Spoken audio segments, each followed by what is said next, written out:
Inside the room, Chief Odogu gestured towards a chair. "Sit." The old woman obeyed. He sat across from her, studying her features, the wrinkles, the frayed hands, the tired eyes. And yet, something in those eyes felt unsettlingly familiar. "Talk," he ordered. The old woman took a deep breath. "I have watched you for a long time." His fists clenched. "Who are you?" The old woman exhaled. "I am the woman who carried your truth for over 40 years. A strange coldness spread through Chief Odogu's chest. "My truth?" "Yes." The old woman leaned forward slightly. "The truth about who you really are." Chief Odogu's heartbeat quickened.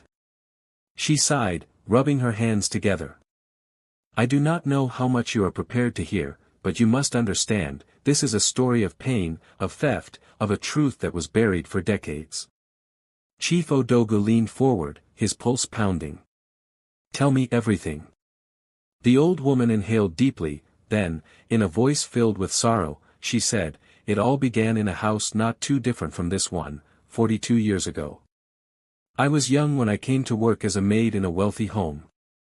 I had no parents, no siblings, just myself and my dreams of a better life." She paused, her eyes distant. The house belonged to a powerful man and his wife. They were rich, respected, but their marriage was troubled. The wife was barren. The old woman continued, her voice dropping lower. She had prayed, fasted, visited doctors, and even native doctors, but nothing changed. No child came. Chief Odogu's throat tightened. Something inside him whispered that she wasn't just speaking of any couple, she was speaking of someone he knew. The old woman clenched her hands together. The husband of this woman was not patient. He wanted a child and was ready to do anything to have one. Her voice became unsteady. "One night, he came into my room. I was only a maid. I had no power, no voice. He took what he wanted from me, and I had no choice but to endure." There was silence, thick, heavy silence. Chief Odogu's hand gripped the armrest of his chair. She wasn't just telling him any story, she was telling him her story, a story of betrayal and suffering. "I fell pregnant," the old woman whispered. "I did not plan for it. I did not want it. But inside me, life was growing. The wife, my madam, found out." Chief Odogu's pulse quickened. She was devastated at first, but then she saw an opportunity. She had no child, and I had one growing inside me. So, she made a decision. "What decision?" he asked. The old woman looked him straight in the eyes. "She took my child. She waited until I gave birth, then took my baby away from me. She told the world that it was hers. She forced me out of the house and erased my existence." Her lips trembled. She had everything, wealth, power, and now my child. But I had nothing. Chief Odogu's heart pounded violently in his chest. A child stolen from his mother. A lie to the world. A boy raised in a mansion, believing he was born into wealth. He felt dizzy. His mind struggled to reject the thoughts forming in his head, but the pieces were clicking together too perfectly. The old woman stared at him, her eyes filled with sorrow. She saw it, she saw the moment the truth hit him. Chief Odogu finally spoke. Who was the child?" The old woman inhaled sharply, her lips trembling as she whispered, "You." Chief Odogu's world stopped. The word echoed in his mind like a hammer striking iron. "You." He could hear his own heartbeats pounding in his ears. He stared at the old woman, waiting, praying for her to take it back. But she didn't. She simply watched him, her eyes full of emotions. "No, no, no, no, no," Chief Odogu whispered, shaking his head. "That's impossible." The old woman exhaled shakily. "It is the truth." "No." His voice was firmer now. My mother is Madame Eunice. She raised me. She raised you, but she did not birth you. I gave birth to you. Chief Odogu got up from his chair, his hands trembling. It felt as though the ground beneath him was collapsing. You expect me to believe this? He muttered. That my entire life, my childhood, my mother, that all this was a lie. The old woman swallowed. I never wanted you to find out this way. Chief Odogu turned back sharply, his eyes burning with anger, confusion, and something else, fear. Who are you? He demanded. And what do you want from me? The old woman's lips trembled. I am your mother, Chuki. The way she said his name, his real name, sent a strange chill down his spine. I gave birth to you, she continued. I carried you in my womb for 9 months. I felt your first kick. I held you when you were born. Her voice broke. And then I lost you. Chief Odogu clenched his fists. No, he said again. I was born into wealth. I was raised in this mansion. My father. Your father was the one who raped me, the old woman shouted back. The words stabbed through him. He staggered back a little. She continued, he was desperate for a child, and I was an easy target. When I fell pregnant, his wife did not throw me out immediately. She waited. She planned. And when I gave birth to you, she took you from me and then forced me out of the house, telling me I was nothing. Chief Odogu felt dizzy. Lies, lies, lies. He wanted to call her a liar. He wanted to scream. But something deep inside him, something he didn't want to acknowledge, believed her. Why now? He said. Why come after all these years? The old woman let out a shaky breath. I came years ago, she said softly. But I was nothing to you then, just a beggar outside your gate, just an old woman you never noticed. A tear slid down her cheek. But I never stopped waiting because I knew that one day you would hear me. Chief Odogu squeezed his eyes shut. This wasn't real. It couldn't be real. He paced the room like a trapped animal, his heart racing, his mind in chaos. Everything he had known, everything he had believed, had just shattered. He turned sharply to the woman, his breath unsteady. Do you have proof? His voice was cold, distant, but inside, he was anything but calm. The old woman met his gaze, pain flickering in her tired eyes. I have no documents, no pictures. They erased me from your life. Chief Odogu clenched his fists. Then how do I believe you? She sighed, reaching for something inside her tattered wrapper. Slowly, she pulled out a small, worn-out piece of cloth, a baby's cloth, faded, old, but embroidered with something. Chief Odogu stepped closer. He squinted at the writing, Chigasi. His body stiffened. It was his name, his real name, not the name Madame Eunice had given him, not the name he had carried for decades as the son of a millionaire. No, this was his first name, before everything was taken. His throat tightened. His hands trembled as he reached for the cloth, but he pulled back before touching it. No, he whispered. This proves nothing. It's just a name, a coincidence. The old woman swallowed, her eyes glistening with unshed tears. Look inside, my son. Have you never felt that something was missing, that something was wrong? Chief Odogu's jaw tightened. Something inside him had always felt off. His mother, Madame Eunice, had always been overprotective, almost as if she was afraid of losing him, afraid of the truth coming out. He remembered his childhood, the way she never let him get too close to anyone outside their family, the way she always panicked when he asked questions about his birth. Had she been hiding something all along?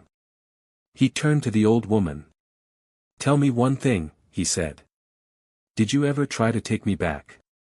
A tear finally escaped her eyes. I tried, she whispered. I begged, I fought, but they had money, they had power, and I was just a poor girl, thrown away like trash. Her lips trembled. They told me if I ever tried to claim you, they would destroy me. So, I waited. I waited for you to find me. Chief Odogu took a deep breath. If what she was saying was true, then he was a stolen child, a lie dressed up in riches and comfort. He clenched his fists. His so-called mother, Madame Eunice, owed him the truth, and he was going to get it tonight. Chief Odogu stood in front of his mother's bedroom door, his heart pounding. Or was she even his mother? His fists clenched at his side. He had spent his entire life loving, respecting, and protecting Madame Eunice, but now doubt crawled inside him like a disease, eating away at everything he thought he knew. Was she truly the woman who had given him life, or was she the one who had stolen it? He took a deep breath and pushed the door open. Madame Eunice was seated at the edge of her large bed, draped in her signature silk robe. She was sipping tea calmly, as always, until she saw his face. Her hands froze around the teacup. Something in his expression made her go still. "Odogu," she said carefully. "What is it?" He stepped inside, closing the door behind him. "Who am I?" She blinked. "What?" I said, "Who am I?" Madame Eunice's lips parted slightly, confusion in her eyes. "Odogu, what kind of question is that?" Chief Odogu stepped forward. "That old woman in there, she told me a story. About a young maid who was raped by her boss. About a baby that was taken from her. About a rich woman who was barren and needed a child to call her own." Madame Eunice was silent. The silence stretched between them for a while, and then, slowly, she placed the cup on the bedside table. She raised her eyes to meet his, and what he saw shook him to his core. There was no surprise, no confusion, just resignation. Chief Odogu's breath came out shakily. "Tell me she's lying," he whispered. "Tell me she's just some mad woman who made up these stories to get my attention." "I can't," she said.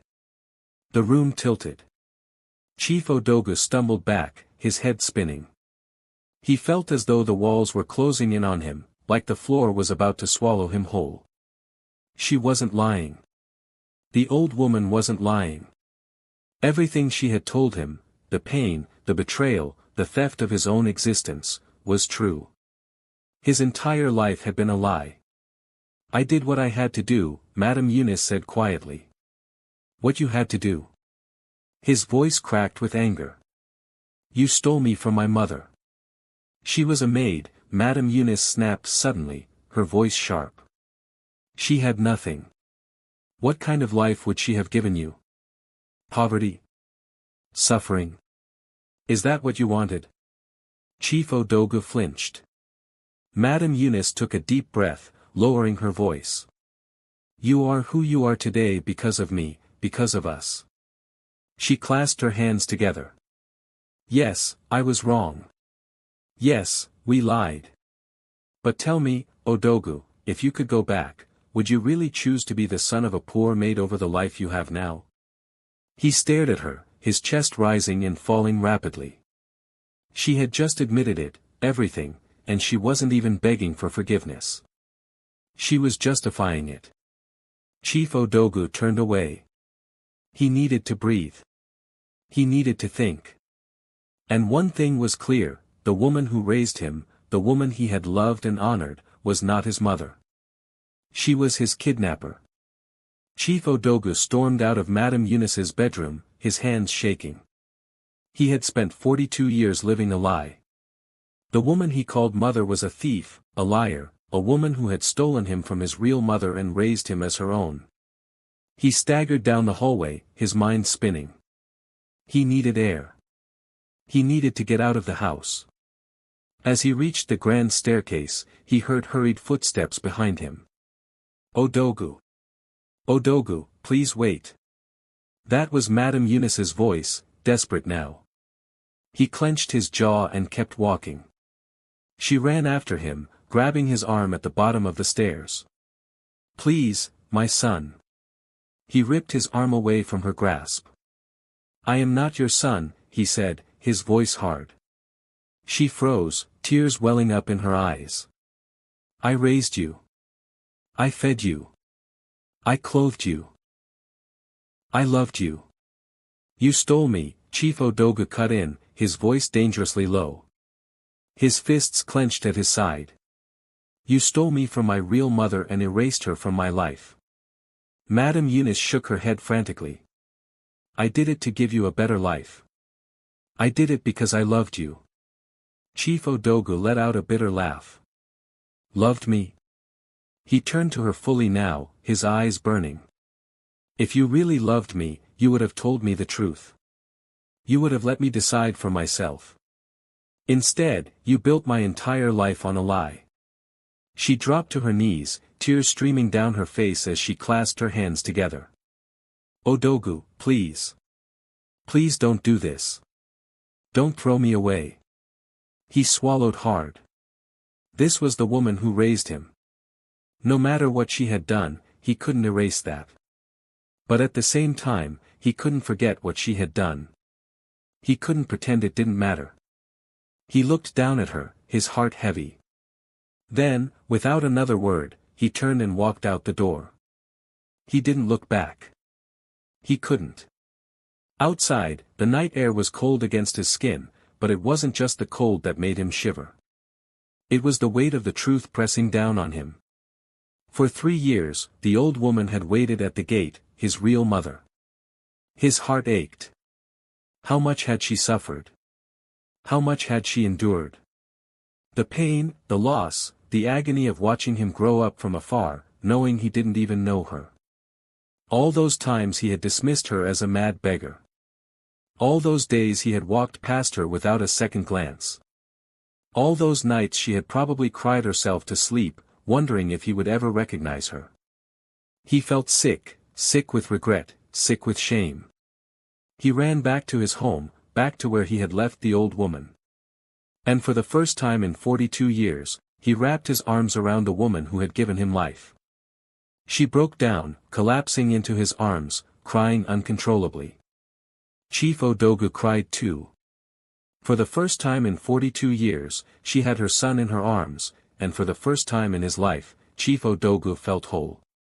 The world around them became a blur. Nothing else mattered, only this moment, only her. The sun was high in the sky, burning everything in its path. The air was dry, the kind that made people feel thirsty even when they were not. Across the road from a large mansion, an old woman sat under a small tree, watching the black iron gates as though she was expecting something. Her clothes were old, her wrapper tied tightly around her thin waist. Her face was lined with wrinkles, her hands rough with age. She had been sitting there for hours, just as she had been doing every day for the past 3 years. Nobody knew where she came from, and nobody cared to ask anymore. She was simply there, a part of the street, like the beggars at the market or the hawkers selling groundnuts by the roadside. The security men at the gate had seen her so many times that they no longer paid her any attention.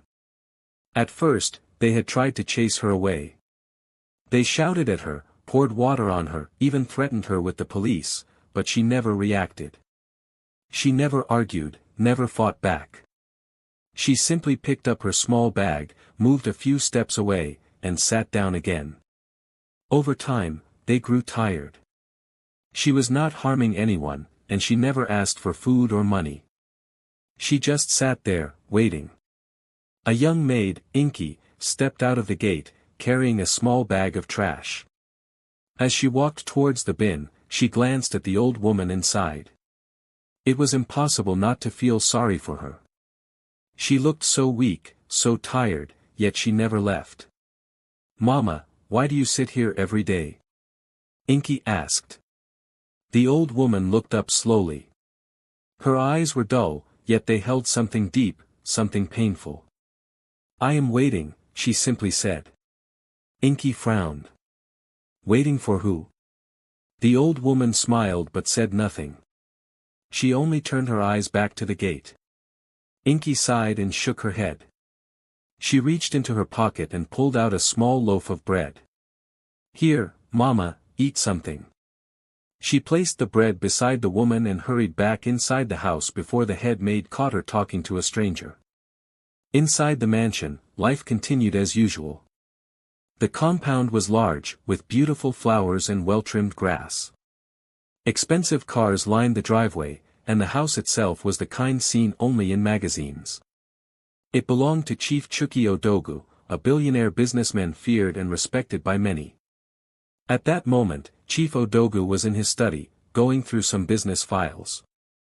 He was a tall man with broad shoulders and sharp eyes. Everything about him spoke of power. He had worked hard for his success and had no patience for distractions. "Sir, the board meeting is scheduled for 3 o'clock, his assistant, Mr. James, informed him. Odogu nodded without looking up. "Make sure everything is ready. I don't want any mistakes." "Yes, sir." Just then, the head security guard, Musa, entered the office and hesitated before speaking. "That old woman is outside again." Odogu's pen paused for a moment, but he did not look up. "What old woman?" "The one that sits by the gate every day." "She has been there since morning again." Odogu sighed impatiently. "And so what? Do you expect me to do something?" Musa scratched his head. "She doesn't ask for anything. All she does is look at this house as though it means something to her. We have chased her so many times, but she refuses to go." Odogu finally looked up, his expression unreadable. "Ignore her. As long as she doesn't cause trouble, let her be." Musa nodded and left. But as he stepped outside, he could not help but glance towards the gate. The woman was still there, still watching, still waiting. What exactly was she waiting for? As the day passed, more people came and went into the mansion, but the old woman remained. Night came, and she was still there. Suddenly, it began to rain. She finally picked up her bag and stood up slowly, her joints stiff from sitting too long. With one last look at the gate, she turned and walked away into the night. But everyone knew she would be back tomorrow. She always came back. The sun rose slowly the next morning. Madame Eunice, Chief Odogu's mother, noticed the old woman sitting outside as her driver pulled out of the mansion. She frowned. "Who is that woman?" she asked the driver. "Madam, it is one old woman that has been coming to sit here for days," the driver answered. "She does not trouble anybody. All she does is look at the gates." Madame Eunice's face darkened. "She has been here for years." "Yes, madam. The guards are even tired of her." Madame Eunice's hands tightened around her purse. "Make sure Chief Odogu never hears about her." The driver gave a strange look but said nothing. The old woman remained outside the gate, her patience never failing. She had come this far, and she would not stop now, no matter how long it took. She would wait because she knew one thing for sure: one day, the truth would no longer hide behind the walls of that grand mansion. The mansion was alive with movement. Cars came in and out, drivers honked, security guards barked orders, maids hurried around in their neat uniforms. But no one ever paid attention to the frail woman sitting just outside the gate, until today. Tund, the young security guard, walked towards her, a plastic bag in his hand. He squatted beside her and placed the bag on the ground. "Take," he said. "I bought small akra for you." The old woman turned to him, her lips stretching into a grateful smile. "God bless you, my son." Tund shrugged. "You can't sit here every day like this without food." He glanced at the mansion behind him before lowering his voice. "Mama, why are you still here? Chief Odogu will never notice you. Even if he does, you think he will care?" The old woman picked up the bag of akra and took a small bite. She chewed slowly, savoring the taste before speaking. "He will care," she said quietly. "He does not know yet, but when he finds out, he will care." Tund frowned. "That's what you have been saying for the past 3 years, Mama. This man does not even know you exist." The old woman only smiled. Not far away, aka, another security guard, watched them. His face was hard, his eyes narrowed. As Tund walked back to his post, eka called him aside. "You better stop talking to that old woman. She is trouble." Tund frowned. "Why would you say that? She's a harmless old woman." Eka leaned in closer. "You don't understand. Madame Eunice does not want Chief Odogu to hear anything about that woman. She warned us never to allow her near the gate. If she catches you giving her food, you could lose your job." Tund's eyes widened. Why would Madame Eunice say Chief Odogu should not know about the woman? Eka looked around, as if making sure no one else was listening, then whispered, "I don't know, but I feel there is something she's hiding." Something about that woman. Tund felt a chill run down his spine. That evening, as the sun began to set, a black SUV pulled up in front of the mansion. The gate opened, and Chief Odogu stepped out of the house, dressed in a sharp navy blue suit. His phone was pressed to his ear, and his voice was firm as he spoke. "I want that deal closed before the end of the week," he said. "No excuses." He walked toward the SUV, his mind focused on business. He didn't see the old woman. He never did. But today, something was different. As the car started to pull away, the old woman stood up slowly. She watched him with eyes full of something deep, something that had been buried for decades. And then, for the first time in 3 years, she took a step closer to the gate. The guard stiffened. Eka moved towards her. "You can't cross here," he warned. The old woman ignored him. She raised her hand slightly, as if trying to reach out. The SUV sped past her. For a brief second, Chief Odogu turned his head. His eyes flickered towards the old woman outside the gate. He frowned slightly, something about her catching his attention. But then the car was gone. The old woman let her hand fall back to her side. She had waited 3 years, and now, for the first time, he had looked in her direction. It was only a second, but it was enough. For 3 years, she had been invisible to the man behind the gate. But today, even if it was just for a second, Chief Odogu had looked in her direction. It wasn't much, but it was a crack in the wall. She was patient.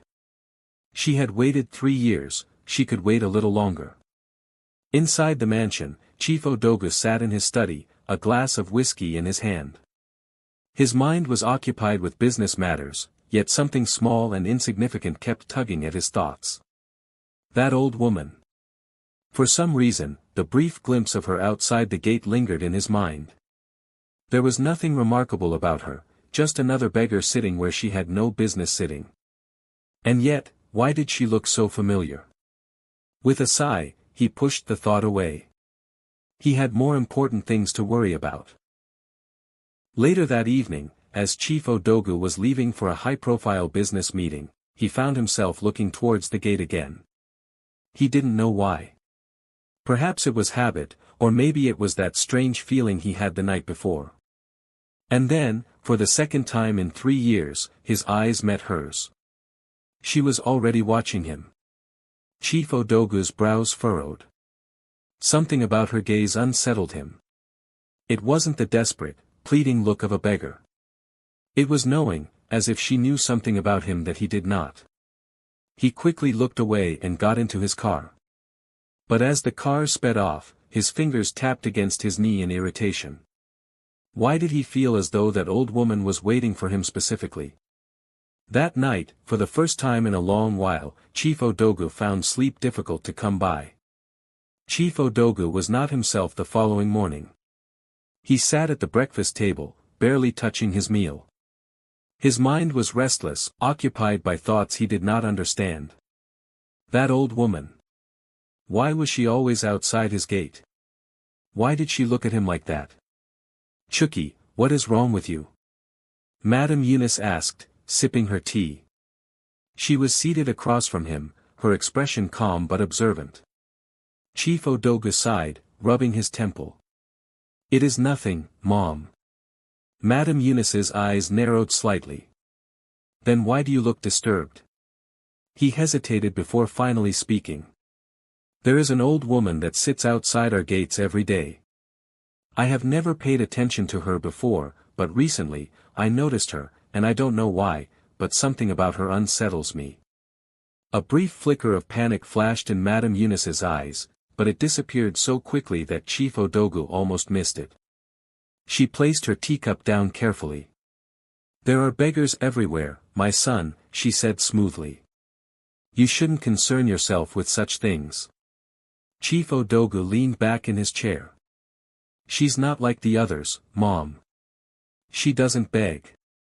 She just sits there and watches. Madame Eunice's fingers tightened around the edge of the table, but her voice remained steady. She's probably mad. Just ignore her. Chief Odogu studied his mother's face. He had spent his entire life learning to read people, body language, micro-expressions, hidden fears. It was what made him a good businessman. And right now, he could tell that his mother was lying. But why? Before he could press further, the head maid entered the dining room. Chief, your car is ready. Chief Odogu pushed his thoughts aside and stood up. He had a busy day ahead. But as he walked out of the house and towards his waiting car, he made a decision. Today, he would take a closer look at that woman. The old woman, as always, was seated outside, her posture calm, her hands folded neatly in her lap. Chief Odogu stepped closer, studying her, the wrinkles on her face, the gray hair, the quiet but intense look in her eyes.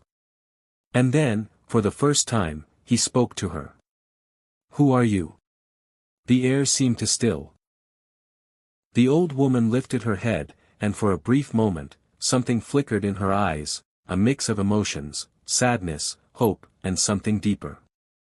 Chief Odogu couldn't take his eyes off her. I asked you a question. Who are you? The old woman opened her mouth to speak, but before she could utter another word, a voice called out from behind. Chucky. He turned to see Madame Eunice hurrying towards him, her face carefully composed, but there was something in her eyes that betrayed her urgency. You are late for your meeting, she said quickly, taking his arm. Come, we must go. Chief Odogu hesitated, his gaze flickering between his mother and the old woman. Something was wrong here. But Madame Eunice's grip tightened on his arm. Let's go, she said, more firmly this time. After a long pause, he finally turned away. Without another word, he got into his car, and the gates closed behind him. The old woman sat still, watching. She had come close today, very close. But she was patient. She had waited 3 years, she could wait a little longer. For the first time in 3 years, Chief Odogu had looked at her, spoken to her. She had seen the confusion in his eyes. Inside the mansion, Madame Eunice paced restlessly in her bedroom. Her fingers trembled as she held a glass of water, but it wasn't thirst that made her reach for it. It was fear. For years, she had ensured the secret remained buried. For years, she had controlled everything. But today, it had almost slipped. That woman, she had dared to speak. Madame Eunice gritted her teeth. She needed to act fast. She set the glass down and picked up her phone. The call was answered after 2 rings. She is still outside, Madame Eunice said, her voice sharp. I want her gone tonight. A low, deep voice responded, consider it done. Madame Eunice ended the call and exhaled shakily. She had done too much, sacrificed too much, to let this old woman ruin everything. No, she would not allow it. Chief Odogu sat in his office, tapping a pen against the glass table. His meeting had ended over an hour ago, but his mind was still occupied. The old woman, something about her unsettled him. His fingers tightened around the pen. Something didn't feel right. He had spent his life making smart decisions, trusting facts, never allowing emotions to cloud his judgment. And yet, his instincts were screaming at him that something was wrong. With a sigh, he leaned back in his chair and reached for his phone. He dialed a number. The young security guard's voice came through immediately. "Yes, sir. I want you to watch that old woman. Don't touch her, don't send her away.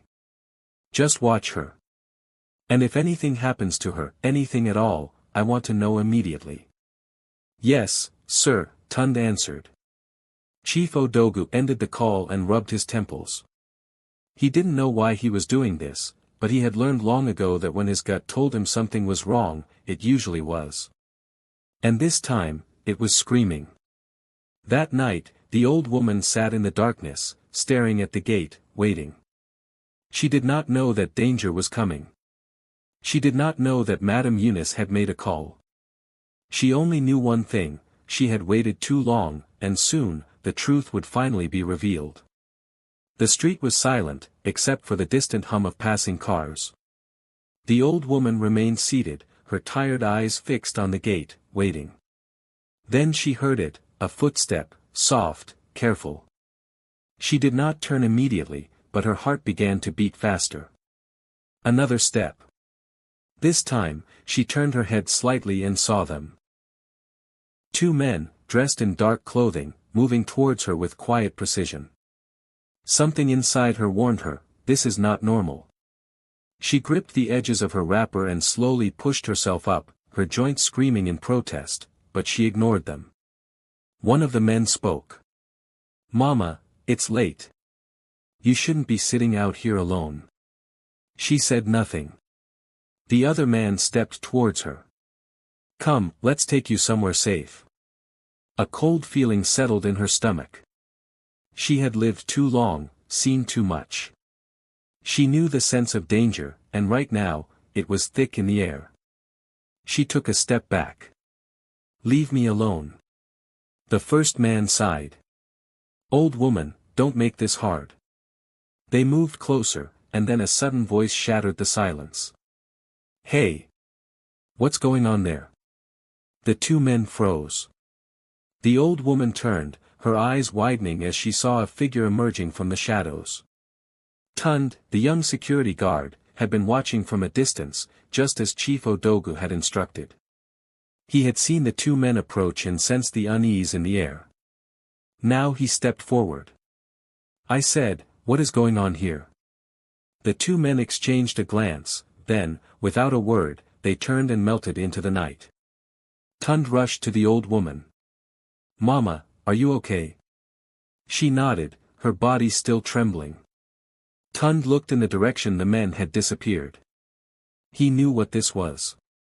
Someone wanted this woman gone, and now he had a feeling he knew exactly who. He pulled out his phone and dialed. "Sir, it is me," he said the moment Chief Odogu answered. "You told me to watch the old woman. I think somebody just tried to kill her." A heavy silence followed. Then Chief Odogu's voice, sharp and cold, responded, "Bring her inside." "Mama, we need to go inside now," Tund said. The old woman hesitated. She had waited 3 years for this moment, but now that it was here, she wasn't sure if she was ready. "Inside," she whispered. "Yes," Tund nodded firmly. "Oga said I should bring you inside." For a moment, her eyes filled with uncertainty. Then, with a slow breath, she gave a small nod. Tund led her towards the towering gate. He knocked twice, and the smaller entrance door opened. The other security guards looked at him in confusion. Tund ignored their questioning looks. He only had one mission: to get this old woman to safety. Inside the mansion, Chief Chuki Odogu stood near the grand staircase, his thoughts racing. Tund's words had sent a strange chill down his spine. I think someone just tried to kill her. Why? Why would someone want an old beggar dead? It made no sense, unless there was something more to this woman. A sound at the door made him turn. Tund stepped in first, guiding the old woman inside. And there she was, the woman he had only glanced at for 3 years, the woman whose presence had always been an annoyance, a mystery, an unanswered question. Now she stood in his home for the first time. Chief Odogu looked at her properly. She was frail, her hands calloused, her wrapper old and faded. But her eyes, there was something familiar about them, something unsettling. He stepped forward slowly. "Who are you?" The old woman swallowed hard. Her voice came out in a whisper. I am." She stopped. "Not yet. Not like this." She lowered her head. "I am just a poor woman." Odogu's eyes narrowed. The old woman lifted her head again. "I have waited so long just to see you, just to speak to you." His chest tightened. Before he could respond, footsteps echoed from the staircase.